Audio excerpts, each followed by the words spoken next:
Hello friends, welcome to economics classes. जैसे कि हमने पिछले सेशन में मेजरमेंट ऑफ नेशनल इनकम शुरू किया था, तो इसमें हमने 3 मेथड के बारे में पढ़ा था कि कौन कौन से वो मेथड होते हैं जिसके थ्रू हम नेशनल इनकम को कैलकुलेट करते हैं। तो हमने उसमें प्रोडक्ट मेथड के बारे में पढ़ा था, इनकम मेथड के बारे में पढ़ा था और एक्सपेंडिचर के बारे में। तो हमने प्रोडक्ट मेथड को डिटेल में स्टडी किया था। इस सेशन में हम इनकम मेथड के बारे में जानेंगे कि इनकम मेथड क्या होता है और ये इसके यूज करके कैसे हम नेशनल इनकम को कैलकुलेट करते हैं। देखिए, ये तीनों मेथड से जो आंसर आएगा, जो नेशनल इनकम कैलकुलेट होगा, वो एग्जैक्टली सेम होगा, कोई डिफरेंस नहीं होता है। ठीक है, इस सेशन का स्टार्ट करते हैं और समझते हैं कि नेशनल इनकम में इनकम मेथड क्या होता है। ठीक है, तो इनकम मेथड मतलब कि जहाँ से जो भी हाउस होल्ड है वो अपने इनकम को अर्न कर रहा है। ठीक है, मीन्स कि जितना फैक्टर ऑफ प्रोडक्शन से जो भी इनकम अर्न हो रहा है वो सारा के सारा जो है वो ये इनकम मेथड के अंदर आता है। मतलब कि हम कह सकते हैं कि जो इनकम मेथड है वो कुछ नहीं है, एक फैक्टर इनकम है। इसको हम फैक्टर इनकम,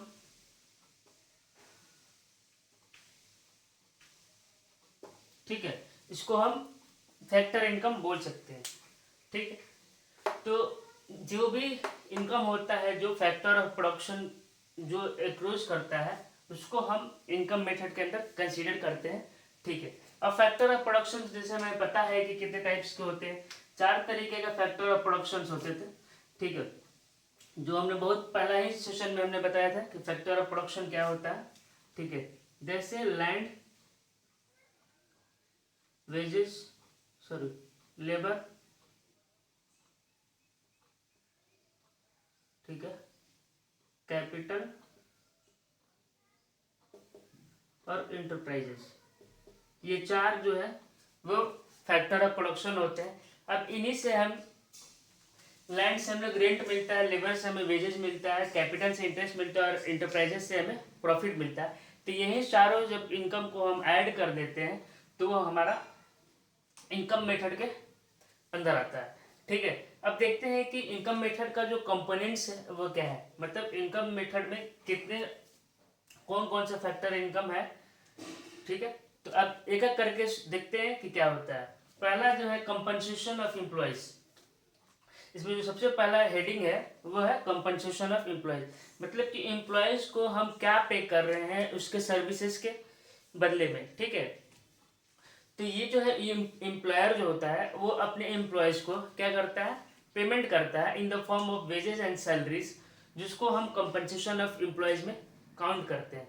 ये जो कंपनसेशन ऑफ एम्प्लॉयज है, तो जो वेजेज एंड सैलरी है वो कैश में भी हो सकता है और कुछ काइंड में भी हो सकता है। कैश मतलब कि डायरेक्टली कैश के फॉर्म में दे दिया, जैसे मान लो किसी का सैलरी 20,000 है, 30,000 है, तो उसको पेमेंट कर दिया। ठीक है, या वेजेस जो भी दिया तो वो कैश के फॉर्म में होता है। और काइंड का फॉर्म में मतलब हुआ कि जो भी एम्प्लॉय जो है उसको rent free rent free houses they दिया, जिसके बदले में उसको कोई टैक्सेज ना पे करना हो, या फिर मतलब कोई पैसा ना पे करना हो, या फिर जो मान लो कार का फैसिलिटीज देता है, मेडिकल के देता है, तो ये सब जो है इन काइंड के रूप में हो जाता है। इसके बदले में कैश में पेमेंट नहीं करता है। और तीसरा जो होता है कि जब एम्प्लॉयर जो होता है एम्प्लॉयज़ को सोशल सिक्योरिटी स्कीम में जब पेमेंट करता है तो भी वो कंपनसेशन ऑफ एम्प्लॉयज़ के अंदर काउंट होता है। इसका मतलब होता है कि जैसे कि हम प्रोविडेंट फंड जो होता है, क्या होता है, जो हमारा कुछ सैलरी का पैसा वो क्या पीएफ में चला जाता है। कुछ कुछ एम्प्लॉयज़ खुद वो एम्प्लॉयर जो है वो खुद एम्प्लॉयज़ को प्रोवाइड करता है, अलग अलग टाइप के अलाउंसेस मिलते हैं। तो ये सारे के सारे जो है वो सोशल सिक्योरिटी स्कीम के अंदर आता है। ठीक है, अब देखते हैं कंपनसेशन ऑफ एम्प्लॉयज के अंदर 3 सब हेड होता है। एक होता है wages and salary in cash, wages and salary in kind and social employer contribution to the social security scheme, जिसके बारे में मैंने आपको बता दिया। होप यहाँ तक आपको समझ में आया हो। ठीक है, सेकेंड जो होता है हेडिंग इसका होता है रेंट एंड रॉयल्टी। अभी मैंने बताया कि फैक्टर प्रोडक्शन में लैंड है, तो लैंड पे क्या मिलता है, रेंट मिलता है। ठीक है, तो रेंट से जो भी इनकम जो अर्न किया जाता है, चाहे वो एक्चुअल हो, मतलब किसी को दिया हुआ है उससे पैसा है, या फिर इम्प्यूटेड रेंट हो जो ऑनर्स खुद ऑक्युपाइड किया हुआ उससे, तो ये दोनों का जो इनकम है वो जब हम इनकम मेथड के थ्रू नेशनल इनकम को कैलकुलेट करते हैं तो इसको यूज करते हैं। ठीक है, अब रॉयल्टी क्या होता है, रॉयल्टी का मतलब ये हुआ कि हम अपना जो भी प्रोडक्शंस है, ठीक है, प्रोडक्शन यूनिट जो है उसको हम कंट्रैक्ट को दे दें और उससे जो भी पैसा मिले वही रॉयल्टी होता है। लाइक कि जैसे कोल क्या है, कोल हो गया, आयरन ओर हो गया, उससे हमें क्या मिलता है, रॉयल्टी मिलता है। जो मेन ऑनर है वो अपना जो माइंस है वो कंट्रैक्टर को देता है, जो वो माइनिंग करते हैं, और उससे जो इनकम होता है उसको हम रॉयल्टी बोलते हैं। ठीक है, इसमें समझ में आ गया आपको कि जो भी कोल हो गया, आयरन ओर्स हो गया, ये सारे के सारे जो है रॉयल्टी के अंदर आते हैं। अब तीसरा देखते हैं इंटरेस्ट। जैसे हमें पता है कि इंटरेस्ट किससे मिलता है, कैपिटल पे। तो जो भी प्रोडक्शन यूनिट है, जो प्रोड्यूसर है, जो हाउस होल्ड है, वो क्या करता है, कहीं ना कहीं से बोरो करता है फंड को, तो उस पर क्या करता है, वो रेंट पे करता है या फिर वो किसी और को देता है। ठीक है, तो उससे भी रेंट इंटरेस्ट मिलता है। तो ये दोनों को हम लोग इंटरेस्ट के कैटेगरी में रखेंगे। ठीक है, कि मतलब जो बोरो किया और जो दिया किसी को, उससे जो इंटरेस्ट मिलता है वो सारा का सारा ये इंटरेस्ट के अंदर आता है। अब जैसे हमने पता है कि सेपरेट लीगल एंटिटी के बारे में हमने पढ़ा हुआ कि जब हमने अकाउंट जब शुरू किया था तो सेपरेट लीगल एंटिटी के कंसेप्ट पढ़ा था कि जो बिजनेस है और जो बिजनेसमैन है, दो अलग अलग आइडेंटिटी होता है। ठीक है, तो यहाँ पे जो प्रॉफिट है वो एंटरप्रेन्योर जो है वो क्या करता है, अपना प्रॉफिट को अर्न करता है, वो भी इनकम मेथड में इंक्लूड होता है। ठीक है, अब देखो प्रॉफिट जो अर्न किया है एंटरप्रेन्योर, ठीक है, जो भी बिजनेसमैन है, अब उसके वो क्या करता है, ये तीन भाग में डिवाइड करता है प्रॉफिट को।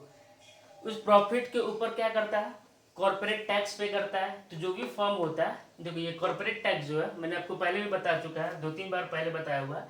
ठीक है, कॉर्पोरेट टैक्स क्या होता है, जो भी फर्म है वो गवर्नमेंट को टैक्स जो पे करता है, जो प्रॉफिट अर्न करता है उस पर, वो कॉर्पोरेट टैक्स होता है। ठीक है, तो वो भी प्रॉफिट से डिडक्ट हो जाएगा। डिविडेंड होता है, मतलब कि जो भी देखो कंपनी में है उसमें क्या बहुत सारे शेयर्स होल्डर होते हैं, ठीक है, जिनका शेयर्स होता है उस कंपनी में। ठीक है, तो जिस रेशियो में शेयर्स वो होल्ड किए रहते हैं, उस रेशियो में हम उनको प्रॉफिट का कुछ पार्ट देते हैं, जिसको हम लोग डिविडेंड के रूप में जानते हैं। ये कुछ नहीं है, जो भी शेयर होल्डर्स को हम पेमेंट करते हैं वो उसको हम डिविडेंड बोलते हैं। ठीक है, रिटेन अर्निंग क्या होता है कि जो भी बिजनेसमैन है, ठीक है, जो भी बिजनेस आइडेंटिटी है, वो क्या करता है कि अपने प्रॉफिट का कुछ हिस्सा सेव करके रखता है, ताकि वो फ्यूचर में जो भी अनसर्टेनिटी हो उसको मीट कर सके। उसको हम रिटेन अर्निंग बोलते हैं। ठीक है, सपोज दैट कि कोई एम्प्लॉइज है, उसका किसी का काम करते वक्त हाथ कट गया या कुछ भी हो गया, अनसर्टेनिटी हुआ, तो वो क्या करेगा, इस प्रॉफिट के जो सेविंग किया हुआ अमाउंट है उससे वो मीट करेगा। ठीक है, जब हम ये तीनों को जब समर अप करते हैं, ठीक है, तो इसको हम इस इनकम मेथड में हम ऑपरेटिंग सरप्लस के नाम से जानते हैं। तो ऑपरेटिंग सरप्लस में rent and royalty, interest, profit, जब ऐड करते हैं ये सारा का सारा ऑपरेटिंग सरप्लस के अंदर आता है। अब देखते हैं मिक्स्ड इनकम क्या होता है। इसका 5वां हेडिंग है मिक्स्ड इनकम।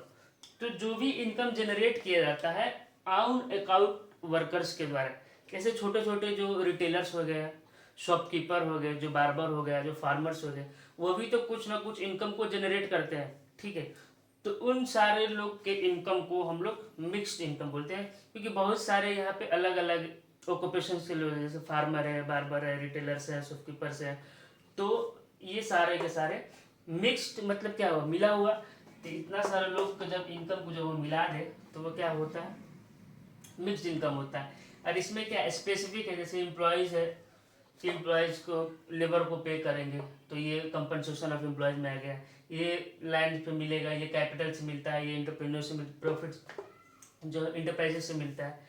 तो मिक्स्ड इनकम जो है वो अलग अलग सोसाइटी, ग्रुप ऑफ सोसाइटीज़ के जो पीपल है उससे जो इनकम मिलता है वो मिक्स्ड इनकम के अंदर आता है। जब ये सबको, ठीक है, compensation of employees, rent, interest, profit और मिक्स्ड, ये सबको जब हम ऐड कर देते हैं तो उसको हम डोमेस्टिक इनकम को बोलते हैं।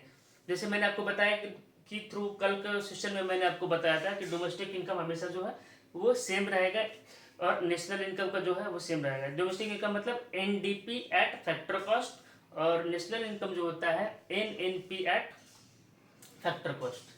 ठीक है, फैक्टर कॉस्ट आपको पता है। अगर आपको कोई भी इशू है तो आप पहले वाले सेशन में जाके देखिए ताकि जो भी डाउट है आपके क्लियर हो जाए। ठीक है, अब देखते हैं कि steps to calculate national income through income method. First of all we identify the production unit. ठीक है, क्लासिफाई करेंगे और आइडेंटिफाई करेंगे कि कितने टाइप प्रोड्यूसिंग यूनिट्स है। तो हमको यहीं से दिख रहा है कि कंपनसेशन ऑफ एम्प्लॉयज है, वो है, रेंट है, इंटरेस्ट है, प्रॉफिट है, मिक्स्ड इनकम है। जब हम सबको ऐड कर देंगे, ठीक है, जब हम सबको ऐड कर देंगे तो ये जो है डोमेस्टिक इनकम कैलकुलेट हो जाएगा। ठीक है, अब डोमेस्टिक इनकम कैलकुलेट हो गया कि हमारे देश के अंदर जो है कितना इनकम है। ठीक है, अब हमें बस नेशन पे जाना है तो हमें क्या करना है, बस बाहर से जो भी चीज़ मिल रहा है, जो भी ग्रांट्स वगैरह कुछ मिल रहा है, वो सारे बस ऐड कर देंगे तो हमारा जो है वो इनकम मेथड के थ्रू नेशनल इनकम कैलकुलेट हो जाएगा। तो आप इस सबको ऐड कर दिए, ये सारे हेड को, तो आपको डोमेस्टिक इनकम मिल गया। डोमेस्टिक इनकम क्या है, एनडीपी एट फैक्टर कॉस्ट। जब और नेशनल इनकम क्या होता है, एनएनपीएफसी। हमें नेशनल इनकम निकालना है तो हम हमेशा लेफ्ट साइड रखेंगे और जो हमें मिल गया इसको हम राइट साइड रखेंगे। अब इसको कंपेयर करेंगे, एफसी से एफसी कट गया, पी से पी कट गया, डोमेस्टिक से नेशनल पे जाना है, मतलब छोटा से बड़ा लेवल पे जाना है। ठीक है, डोमेस्टिक से नेशन पे जाना है, मतलब बाहर का जो भी इनकम आएगा उसको हम इंक्लूड कर देंगे। एनएफआई आपको पता है कि फीफा माइनस फीफा, मैंने बताया था फीफा क्या होता है और फीफा क्या होता है। फीफा मतलब कि फैक्टर इनकम फ्रॉम अब्रॉड और factor income paid to abroad, जो बाहर से मिल रहा है और जो हम पे कर रहे हैं उसका जो डिफरेंस होता है वही एनएफआई होता है। ठीक है, होप कि आपको यहाँ तक इतना समझ में आएगा। इससे डायरेक्ट क्वेश्चन आते हैं। ठीक है, और ये तीनों मेथड में सबसे अगर इजी जो मेथड होता है वो इनकम मेथड होता है। ठीक है, इसमें बस हम फैक्टर इनकम को कंसीडर करते हैं, किसी भी तरीके का ट्रांसफर इनकम को हम कभी इसमें कंसीडर नहीं करते हैं।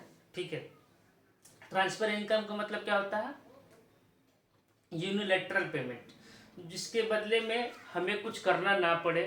ठीक है, सरकार हमें स्कॉलरशिप देता है, उसके बदले में सरकार को कुछ देते हैं, नहीं देते हैं।